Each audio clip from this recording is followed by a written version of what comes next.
You're listening to the OCD Stories podcast, hosted by me, Stuart Ralph. The OCD Stories is a podcast dedicated to raising awareness and understanding around obsessive-compulsive symptoms.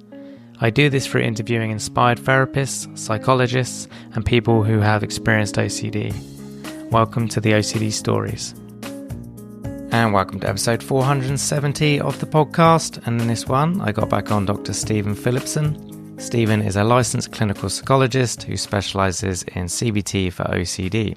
And in this one, we discuss the treatment of children and adolescents 9 to 25 with OCD. Steve breaks it down by age group, indications OCD is interfering in their lives, involving parents. We discuss how Steve explains OCD to kids, when to have parents in session, the idea of parental sabotage, when kids don't want therapy, parents being on the same page in treatment, parental accommodation, medication, and much, much more. And thank you to NoCD for supporting the podcast. NoCD offers effective and convenient therapy available in the US and outside the US. To find out more about NoCD, their therapy plans, if they currently take your insurance, or to download their free app, head to go.treatmyocd.com/the OCD stories, or the link will be in the episode description. Thank you to all of our patrons for supporting our work. To sign up to our Patreon and to check out the other benefits you'll receive as a patron, please see the link in the show notes. So thank you to Steve for his time. And of course, thank you to you guys for listening. I appreciate it. And if you aren't a kid or aren't a parent of a kid or someone else involved in the treatment of a kid with OCD, there's still the same old classic Phillipson wisdom in this. So I think you'll get something from it. And without further ado, here is Steve. Welcome back to the podcast, Steve. Always a pleasure, Stu. It's good to see you again. Good to have you on. So, I guess before we get into today's topic, how you been? What you been up to? Any news? Just happy that the world constraints of COVID are continuing to fade, and there's more face-to-face meetings, a lot less mask wearing. Other than that, the center continues as usual, and we're still enjoying a worldwide patient workload. Awesome. That's awesome. Do you have people in sort of the Far East, like China, Japan? Oh yeah. I know time zones just about in every country at this point. We work with China, some Australia, and a number of Indian, mostly countries where English is a fairly familiar part of education. Okay, awesome. Okay, so let's get into today's topic, which is the treatment of children and adolescents with OCD. How would you like to start us off? Okay, well, I thought I would, first of all, I would say that this is going to be not one of the more easy topics that I've ever discussed with you. There's a lot of factors in treating children with OCD that are really important to be accounted for. And so I just wanted to really kind of get into a number of the variables that facilitate success and also can complicate success. The first topic I wanted to actually discuss with you, Stu, is a question that I was asked in 1992 when I was giving a presentation, the first video actually for the International OC Foundation. And I was in front of an audience, and a young lady from the audience asked me a difficult question. And the question she asked was whether I recommended that she have children having OCD herself. And it was not an easy question to answer. In my mind, I consider OCD a relatively treatable condition with nice statistics with success when obviously the patient is cooperative. Mm-hmm. And I think that a lot of people with OCD see the condition as being tremendously painful, and the idea of bringing a child into the world with OCD seems like an unfair burden. So along those lines, I'm not sure whether you're familiar with the research on the genetics of OCD, but to the best of my knowledge, if one parent has OCD, there's about a 15 to 25% chance that the child or any of the offspring will have OCD.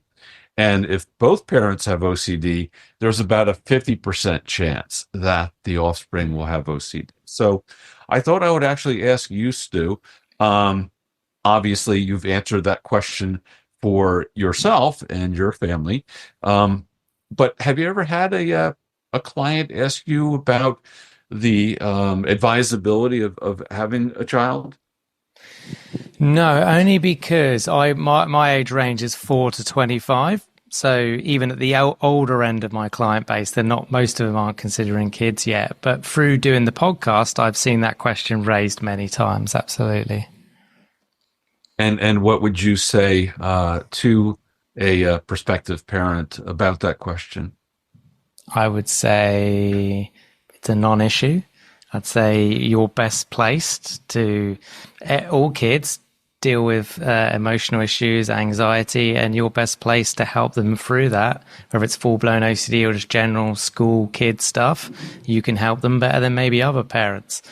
You know what type of therapy to get them, when to get it, what to say, what not to say. I don't think OCD. I think OCD's not a non-issue, but it's not as bad as maybe it's been for the parent asking this question.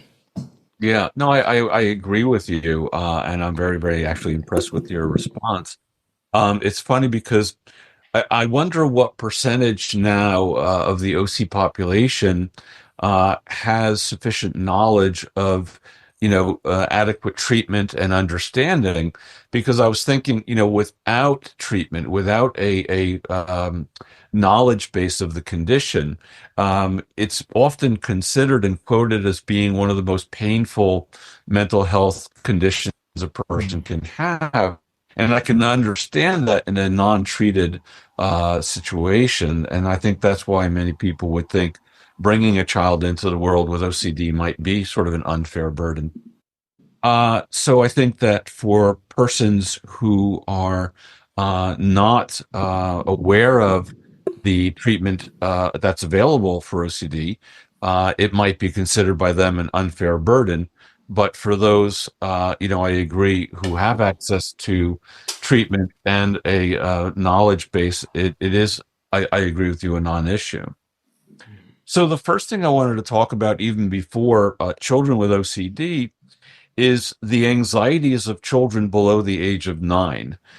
In this country and in our use of the DSM, which is a diagnostic manual, it's not sort of allowed to give an official diagnosis of OCD to children under the age of 9. And the reason for that is that children below the age of 9 often just naturally have a lot of anxieties that sort of mimic what might turn into OCD, but below the age of 9, many of these anxieties are sort of grown out of. Um, some classic symptoms you see in children below the age of 9 are things such as organizing toys, or kind of nighttime rituals. My kids had a habit of requiring us to say the words "night, night, sweet dreams, I love you" in that sequence before they would kind of put their head on the pillow and call the end of the day. But it never became invasive, and just one little habit would suffice. You often see kids, requiring their little nighttime habit said maybe 3 or 4 times. And still, if it doesn't kind of expand, it's really just kind of a quirk that might look like an OCD symptom or ritual, but it is very, very common in kids. A very, very difficult concept below the age of 9 is when children learn about the concept of death. And, for a child to grapple with the idea that their parents are going to die, their pet is going to die, and ultimately they are going to die. For many kids, it can become an incredibly intrusive preoccupation. And most parents, sort of assuage their children's concerns by saying, don't worry, you're not going to die for many, many, many years, and I'm going to be around for many, many years. And often that will assuage many children's concerns. It sort of puts it on the back burner. But it is a very common topic that children can become very distracted about. And it takes often much more than that kind of putting off response, in dealing with the idea that, death is a natural thing, but it's not something that we need to really kind of fret over. And, once again, below the age of 9, this is one of children's, common concerns. So let's see.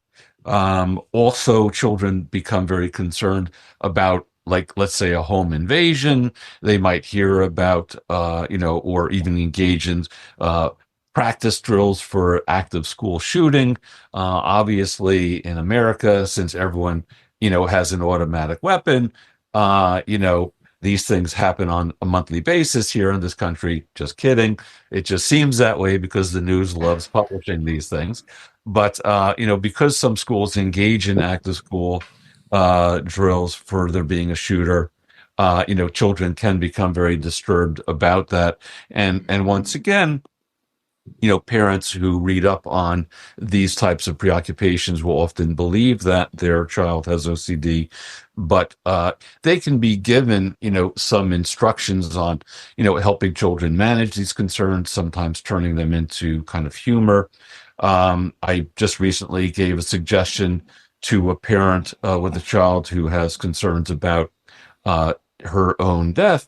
And I suggested that the family play the 3 ways I'm going to die today game. And so everyone can kind of, offer the 3 ways that they're most likely to die today and kind of make light of it to kind of demonstrate that, yes, this is a thought that can become a bit upsetting, but it's not something we need to necessarily be concerned or upset about. Also, it's interesting that children often are, I'm not sure I would use the word plagued, but I think upset by intrusive thoughts. I know myself that when I was a child, the 2 thoughts that I recall being disturbed about was, number one, when I would go to church. And don't ask me why a Jewish person would go to church. That's a long story.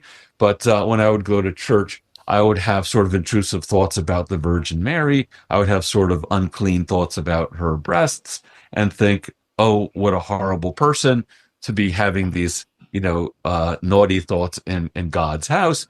And also at home, when my dog would lay on its back, my brain would conjure up thoughts of stabbing my own dog. And for these 2 reasons, I grew up, with this kind of belief about being a very evil person because I didn't really share these thoughts with anyone.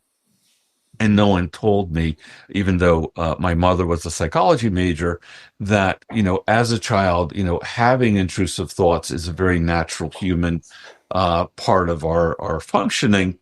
And I do believe for all parents who may be watching this video, whether your children have OCD or not, I think it's a really important thing that we discuss with children, maybe around the age of 5 or older, to really be able to educate them that our silly little brains often share ideas with us that can be considered, kind of dark or inappropriate, but that doesn't mean that there's anything wrong, and it certainly doesn't mean that it indicates anything negative about the child who's having these thoughts.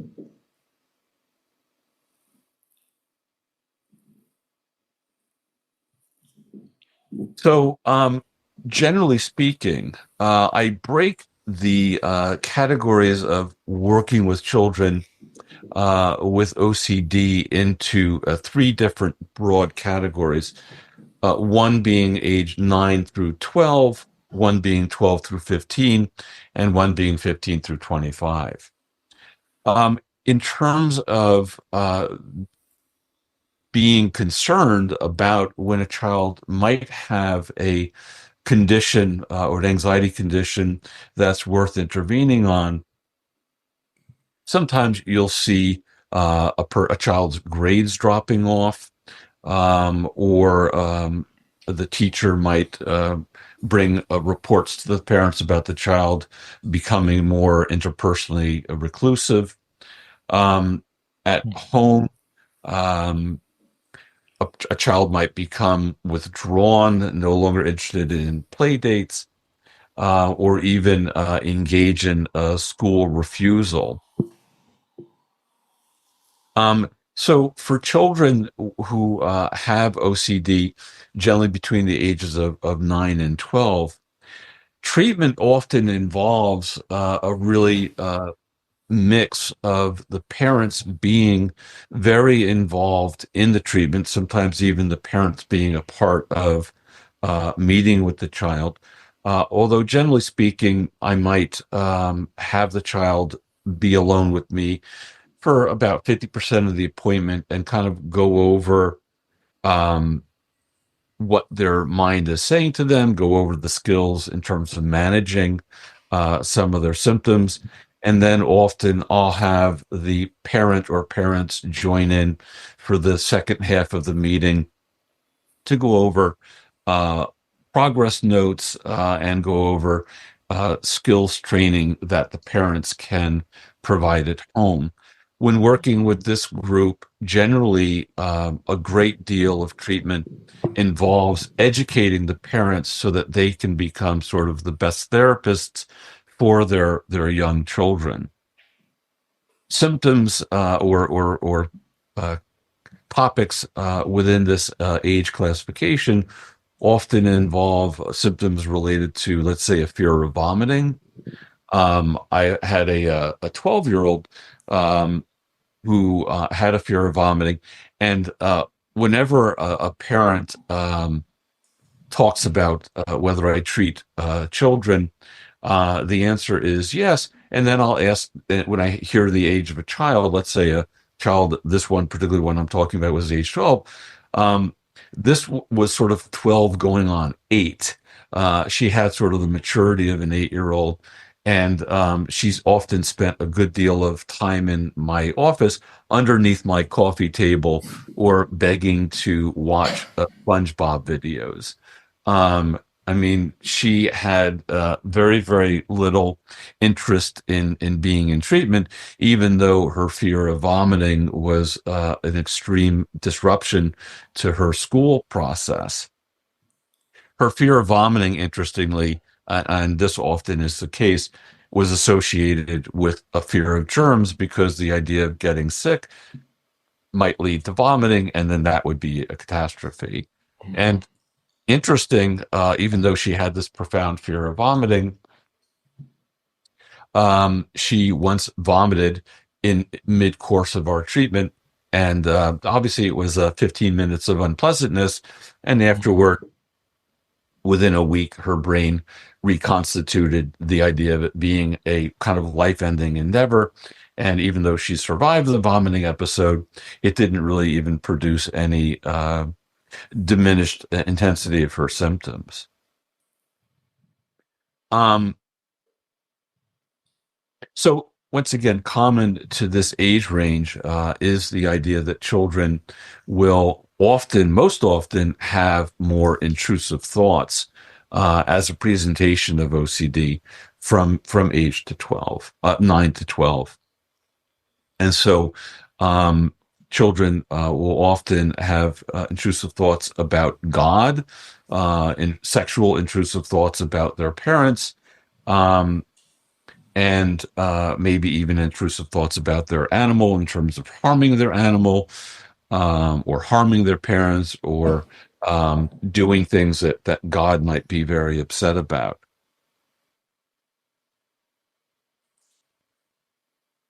It's really important that the parents, teach the children, and that the concept is enforced that the goal of the treatment isn't for the thoughts to go away.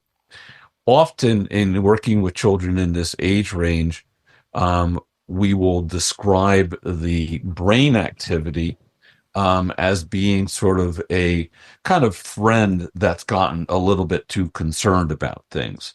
So rather than looking at the brain activity in some negative, malevolent way, um, it's, I think, more productive to see the brain activity in more of a benevolent kind of caregiving way to warn the child about these symptoms so that the child doesn't kind of develop a antagonistic relationship with their brain activity.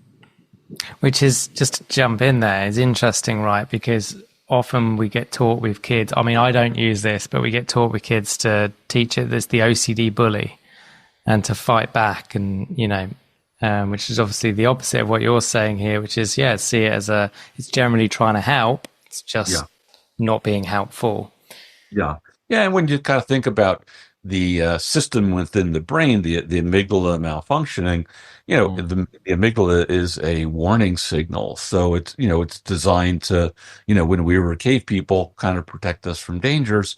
And so really, in effect, it is the brain's kind of warning and protection signal. Um, Often, just going back to parents who have children with those who have children, um, because Puro is such a common presentation, I regularly recommend that parents around the age of 9 to 11, bring up with their child, even to kind of instigate a conversation about the idea of the potential for intrusive thoughts, and to make sure that the child isn't suffering silently. Working with contamination, which would be the easiest way of treating these children. Basically, it's a standard hierarchy of contaminants. Um, Often, children, are so emotionally overwhelmed by their brain signal that they're not necessarily the most cooperative of patients. They, as children will have an impulse to, kind of put out the fire of the emotional distress signal. And so, it's really very important that the parents be very, very encouraging, that to kind of look at things more in a long-term benefit rather than the impulses of the child to kind of just continuously seek relief, which is a very difficult tug of war for parents and for children. So the next age classification, from the age of, let's say, 12 to 15, in this age classification, once again, based on not the number of the child's age, but the maturity level, but predominantly with this mid-child age range, I would say that 80% of the therapy is with the child in working with skills development and really also focusing on the bonding with the child, and that really actually goes across the board in working with kids, that it not that the office not be such a sterile environment. It's not unusual that we'll combine meeting with the child with some types of game playing. One of my staff right now has a regular chess game while they're engaged in treatment, and they have actually turned the chess game and doing exposure exercises into a combined effort, which I think is very inventive. Yeah. So with children from 12 to 15, generally, I would invite the parents in for the last 10 minutes to give a progress report, enhanced skills training to back up the skills that were being developed within the therapeutic session, go over, obviously, the homework. And as with all forms of OCD, the majority of the treatment that takes place is in between the sessions in terms of providing the children with homework assignments in this age range from 12 to 15, and working with the parents from the 9 to 12 range in terms of giving the parents kind of the homework assignments so that there is a daily follow through. So in this age category from 12 to 15, um, there is an issue occasionally with confidentiality. And teenagers often do like being treated as adults. And so, generally speaking, I will tell the parents that what the child shares will generally be kept between the two of us during the last 10 minutes of the meeting. I might ask the child, hey, is there anything we talked about today when your parents come in that you wouldn't want to be discussed? Generally speaking, there is not, but occasionally, a child might mention engaging in some behavior that they might not want their parents to know. And I'll let the parents know and the child know that confidentiality can be respected unless there is some type of self-harm involved or other harm involved, or um, if there's any evidence of ongoing sexual abuse or any ongoing child abuse. And unfortunately, I have had some instances where parents have been very physical in managing their children's OCD in a way that really has constituted inappropriate behavior. And unfortunately, I have on very rare occasions had to contact Child Protective Services because of that.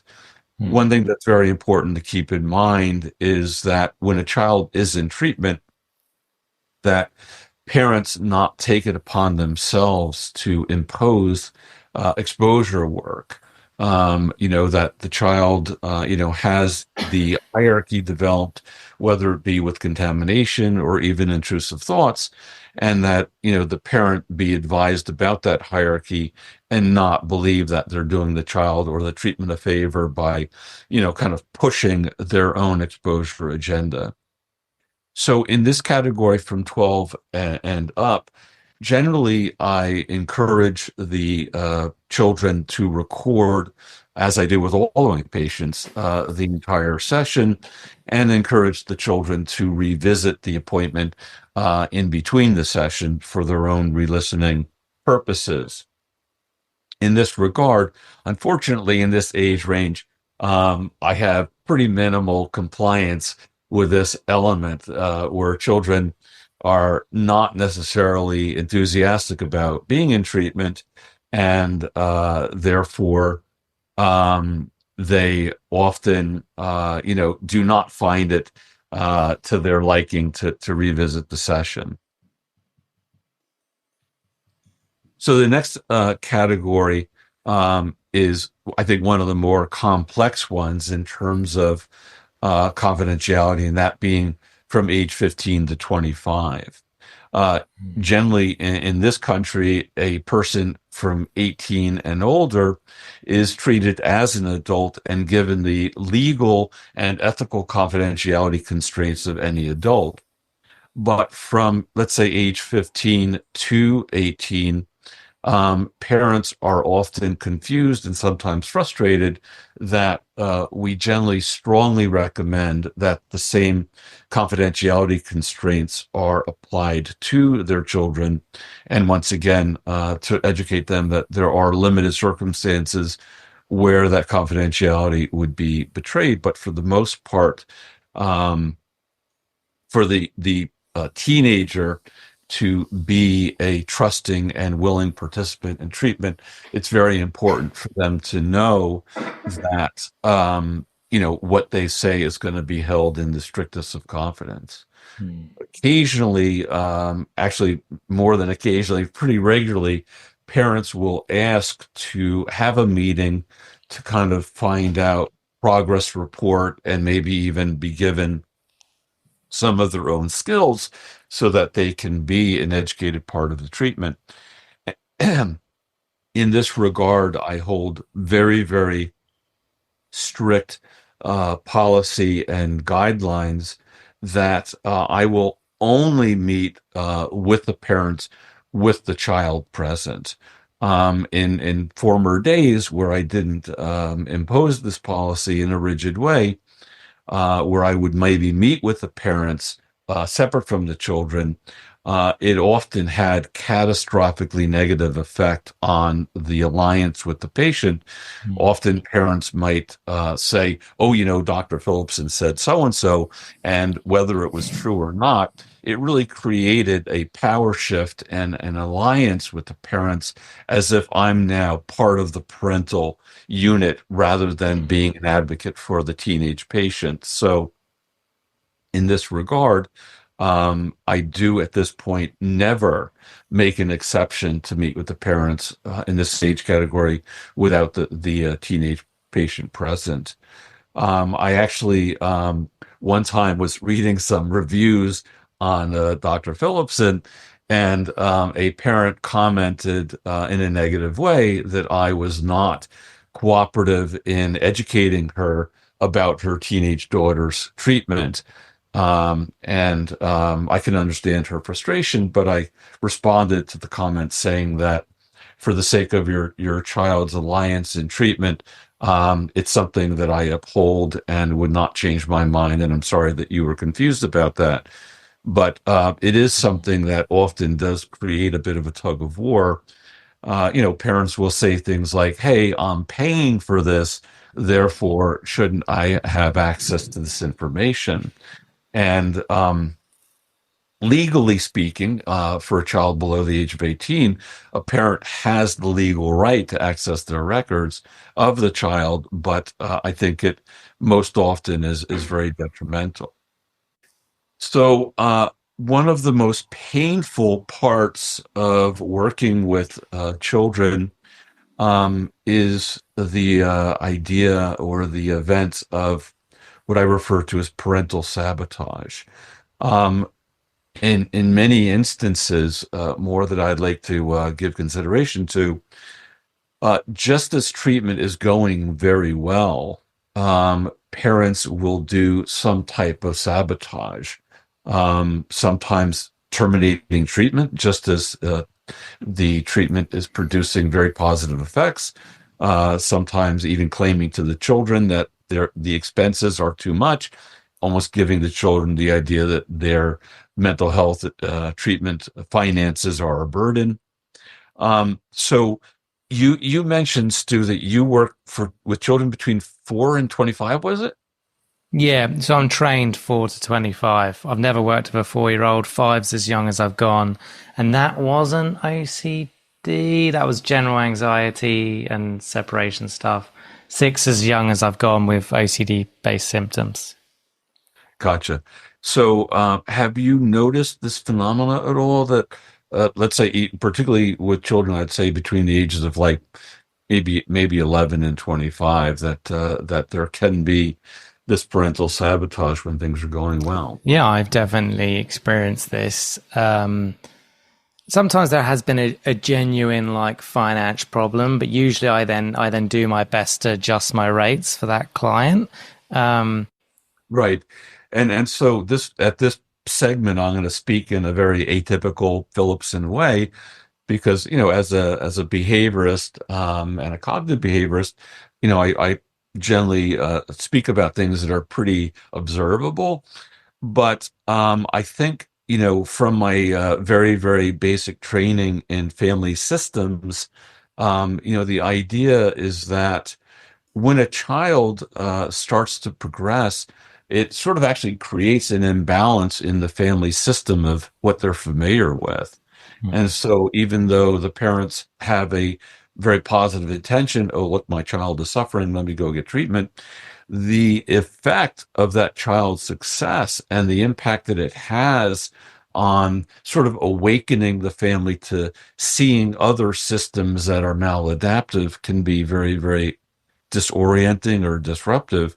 And so I think that that can be a very strong contributing factor to the idea of parents kind of blowing up the treatment. And so, there's a saying that goes, "Forewarned is forearmed." And so I will put out a message to say, if there are parents interested in um, getting their children or child in treatment, be be aware of this potential effect, and maybe have a meeting with the therapist if the progress is creating some impulse to undo treatment in some way, Mm. or kind of reacting, toward the child in a negative way. Um, I've one yeah. time, Oh, sorry, go for it. go ahead. Well, I was just going to say, I've also seen it the other way, where in the early stages of therapy, it's like, 4 sessions in, 5 sessions in, the parents are like, there's no change, it's not working, we need to move on. And it's like, come on, we've literally just figured out what's going on, started a hierarchy, like, we're not really into it yet. So it doesn't happen often that I've seen, but it does happen. That's the other way. Yeah, there's a phrase in family systems called the identified patient, which obviously is the child that's seeking treatment. But the Mm. identified patient is often sort of a mask for some of the systems in the family that are equally dysfunctional. But it's just easier to kind of say, oh wow, Johnny is struggling. That's really what we need to focus on, rather than when Johnny's no longer struggling, it kind of, like I said, it can awaken an awareness of systems within the family that are even more dysfunctional. Mm. Good point.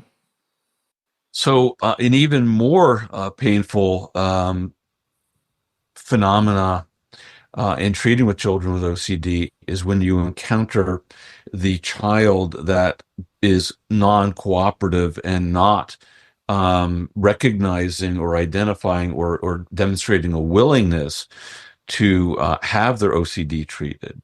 I've worked with a number of situations where a child has literally taken over the control of the household. One case in particular was a uh, teenage girl who had intrusive thoughts about her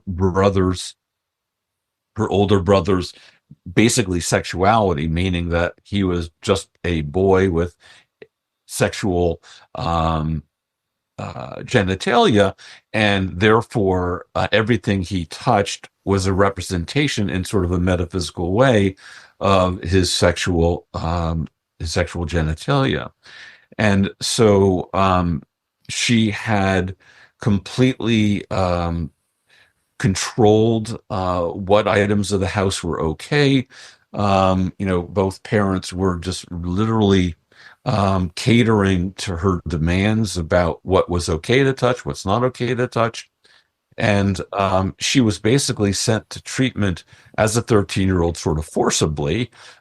She was, not really given a choice. And therefore, as often is the case when we work with patients who are non self initiating, um, she was extremely reluctant to participate in an aggressive treatment paradigm. And so when we're working with children and adolescents where the parents recognize that they've had enough and that their endless concessions to the child's demands are not producing anywhere near a positive outcome, it's a very, very difficult process to provide instructions for those parents on gradually disengaging from their cooperation of complying and enabling their child's OCD.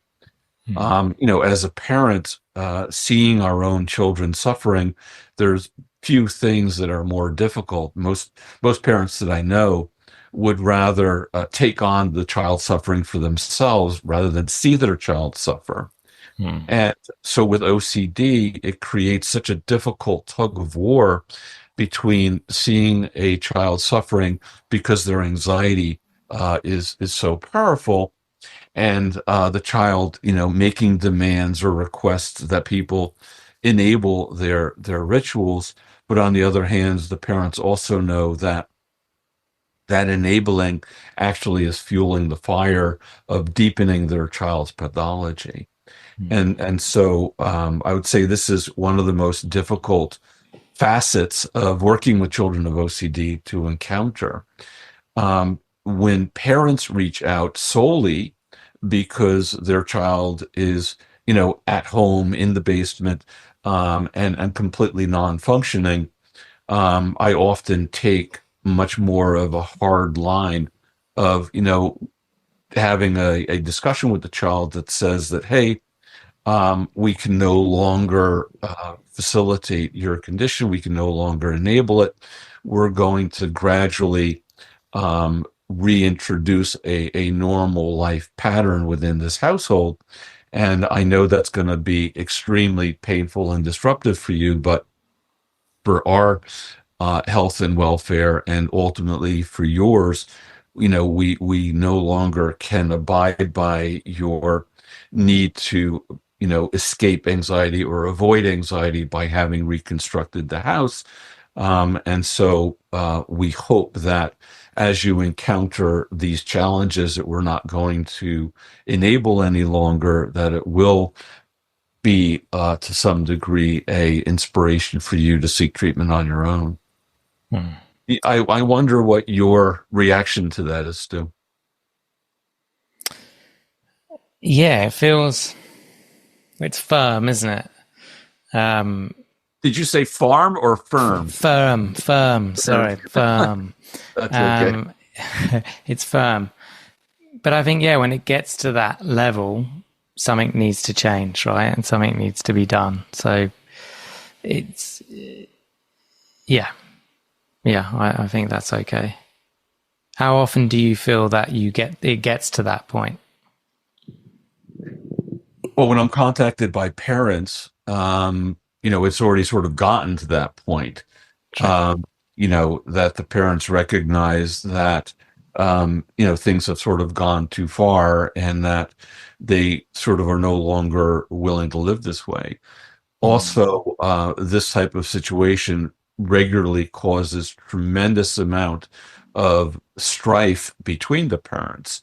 Often it's the case one parent is in favor of enabling and the other parent takes much more of a hard line.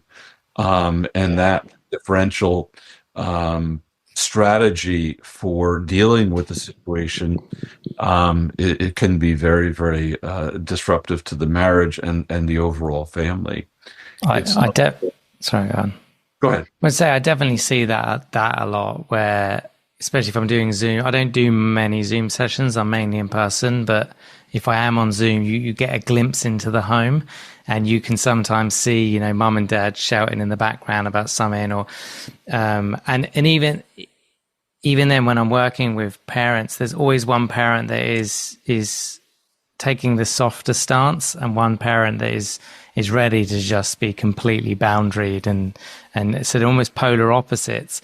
And I've definitely seen when parents are on the same page in the right direction of OCD treatment, it makes a hell of a difference. Yeah. I was just thinking as we were talking, I had this one case of an 11-year-old girl with trichotillomania, and the mom always sat just off camera in the same room. And I'm happy to say this was quite a number of years ago. I would never abide by that at this point, although many, many parents request such things. And unfortunately, my ignorance at that point really kind of blew up the case, and it turned out not to be a very, very successful case because, the girl, the 11-year-old had a number of issues that we could have delved into, but she was too embarrassed to discuss them in front of her mom. And so, that also gets back to when patients record the session. I really suggest strongly that the parents not be a re-listener of the meeting, unless we're talking about the 9 to 11-year-old age range, because having those third eyes in the session and the patient knowing that their conversation is going to be reviewed can be extremely disruptive and inhibiting of really bringing about the most candid conversation. It's a tough one. I think I've definitely seen having the parents in session really, really helpful for a lot of my clients. But there's times where it's right that they're definitely not in the session because the kid needs to share stuff, or maybe it's not just OCD stuff. There's other stuff going on that they want to talk about, and they need that privacy. I also hear it's not so much happened to me that I'm aware of, but some of my supervisees have known, like, mum or dad is outside the teen's bedroom door, listening in, or or walked in halfway through the session where it hasn't been agreed, and they've interrupted a moment, and then sometimes parents just don't understand, and then the therapist can educate them on that. But it's tough for the teen, I think. Yeah, I recently worked with a case where, for the first 6 months, the one of the parents was right outside the room, and the child didn't inform me of that until about 6 months into treatment. And at that point, I immediately made it apparent to the parent. I made it known to the parent that this was not something that was going to be okay to continue. I'm happy to say the parent was very cooperative at that point, but privacy is such a critical part of working with a child, or any patient for that matter. I agree, and I think as a parent myself, as you are, like, I can see the temptation, and if I didn't understand the importance of confidentiality and boundaries, as a parent, I would probably want to put my ear against the door and listen in, because you care about your kids, you want to know what's going on and all of that. But it's crucial to give them that space and that respect. So one of the also kind of complex situations that comes up regularly is a parent will send me like a voice message, or send me an email. And the parent will say, "And don't tell my child I sent it to you." Yeah. Now that is a really difficult moment, because I can't keep that information from the child, because let's say 2 weeks later, the parent might be like, "And I told your doctor about that," and so the child then might become aware that I was communicated with by the parents and didn't pass that along. So, what I do is I immediately contact the child patient,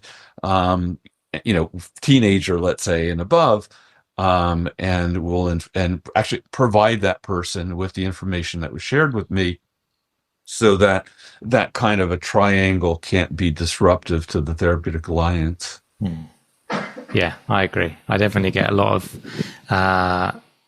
emails, and I'll then, as you say, go to the teen and just say, "Oh, your mum emailed me and she said this," and sometimes I'll reassure them and just be like, it's useful for me to hear this information sometimes, but just to reassure you, I'm not going back telling them everything we're doing in session, but obviously I can't stop mum or dad from letting me know stuff. But yeah, as you say, I let the teen know.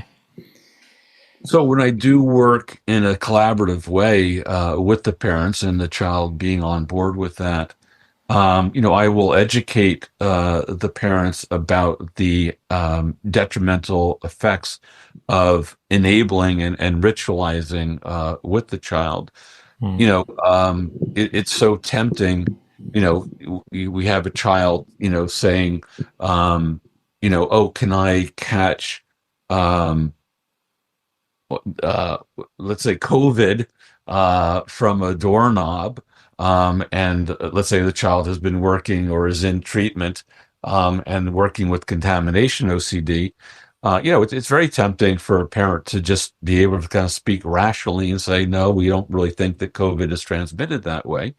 But on the other hand, once again, that fosters a sense of enabling. And so in that regard, it is often very important to educate the parents about ways in which they can be an informed part of the team. And, I will often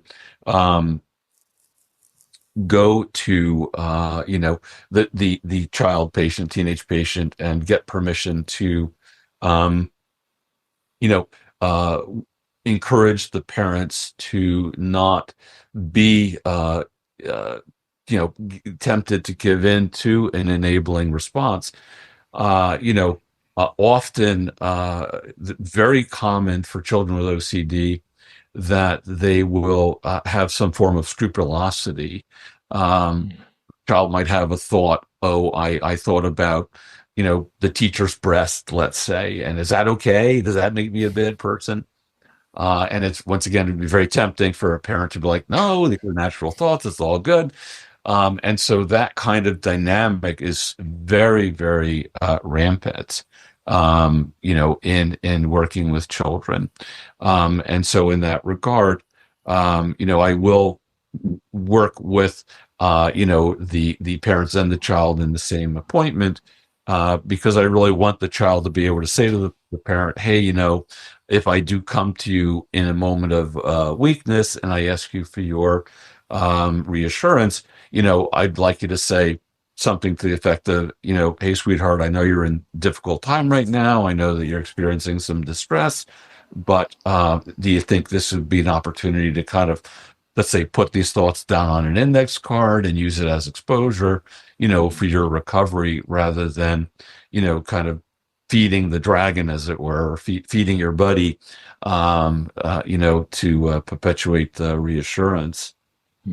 Sometimes we can even work out some type of an encouragement to engage in like a delay tactic, particularly in the beginning of treatment, where a patient is just developing these skills to say, okay, look, I will respond to you in an hour if it's still a burning, kind of urge for you to get reassurance here. But, are you willing to kind of take these symptoms with you? Yeah. So often, in also giving parents skills, I'll have a parent talk to a child if a child comes to the parent in terms of being in a moment of distress, and what I'll have the parent do is work with the child in what I call objectifying the anxiety symptoms. So first, I would have the child state what the nature of the spike is, and then have the child describe the physiological experience in terms of, let's say, a rapid heartbeat, or sweating, or feeling nauseous, and have them describe it like, oh, I feel like I swallowed some nails, or I feel like someone poured water on my hands. I feel like I just ran up the stairs of 10 flights of a building and my heart is racing. So objectifying these physical symptoms can be a first step in being more accepting of them rather than seeing them as a problem that needs to be found, achieved relief from. Next thing you know, I would have a patient rate the intensity of each of these physical symptoms on a scale of 1 to 10. Once again, sort of objectifying the relationship. If a person is saying, yeah, my heart is racing at a level 3, then it be easier to encourage them to say, yeah, a level 3 is pretty manageable. I think I can kind of take that with me. Versus, let's say, a level 8, where there maybe a person's like, hey, you know what, this is far above and beyond my hierarchy. So, in this regard, I think I'm going to look for, kind of some relief seeking. And then I'll have the patient or the parent ask themselves, if, let's say, they're experiencing some nausea at a level 4, I might have them, acknowledge that, hey, right now it's manageable. And, maybe in 10 minutes I'll check in and see if it's still at a level 4. And if it is, maybe I'll just kind of give permission for it to be there. But for now, between now and 10 minutes, I'm just going to kind of make room for this level 4 experience. And if my brain says once a minute, hey, I'm still here at a level 4, I can be like, yeah, you know what? 10 minutes isn't up. Therefore, I'm willing to kind of stay with this experience. A very powerful skill is even to be able to say to your own brain, hey, level 4, that's a piece of cake. I can eat 6s for breakfast. So, if you need to hang out and even go up to a 6, be my guest. I'm totally willing to kind of take you on at that level. Last topic I was going to talk about is medication for children with OCD, and also a very difficult topic. Generally speaking, I strongly encourage parents to hold off on medicating children as much as possible. one of the things I love about Europe and England in particular is you guys have a much more stringent relationship with medicating people than us Yanks, and I'm much more of a Brit in this philosophy. The typical SSRIs for children are known to potentially stunt growth, and they're often associated with suicidal ideation, and there are some reports that even increase suicide activity. So, in that regard, I generally recommend that people try, behavioral and cognitive behavioral tactics for up to 2 months in treatment. See whether you can kind of get any ground leverage, before you go on to using medication. I am always against using antipsychotics in addition to the SSRIs. And although it is a practice that a number of psychiatrists recommend, and very, very minimally do I ever see benzos, being provided for children. With antipsychotics, are you referring just for children, or are you on about adults too with OCD? Generally both, but especially for children, I have seen that being utilized, particularly with psychiatrists who are more ignorant about OCD, and they might, misinterpret. Let's say a person has OCD about someone being against them. They might prescribe an antipsychotic with a SSRI because it might be mistaken for paranoia. Okay. So that's the T on OCD with children, as it were. Yeah, no, I like it. Thank you. Lots in there, and some good discussion around parents, because as you know, parents are such a crucial role with working with kids and teens and young adults less so, but I still think at times young adults. And when the parents and the therapist and the teen make a team, OCD doesn't stand much of a chance when they're all on the same page. I would agree. Unfortunately, without parents knowing about the impact of the shifting of the balances of some of the system challenges, it is such a common and tragic tendency for parents to kind of torpedo the successful treatment process.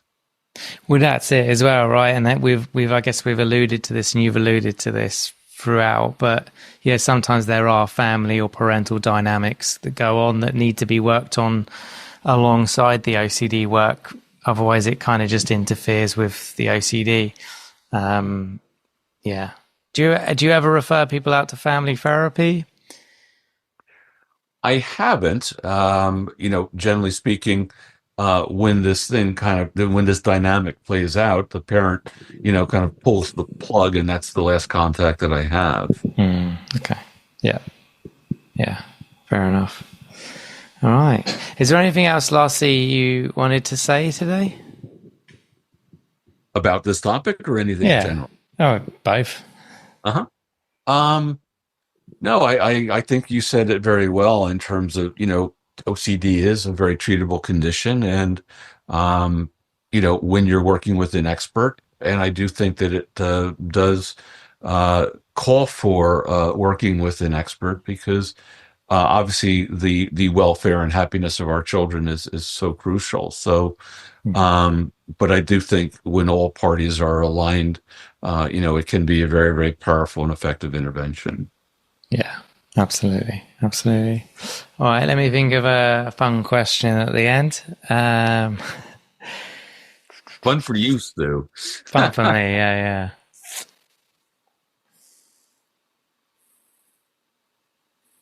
I'll just go with a classic. You've got another billboard. What do you want written on it this time?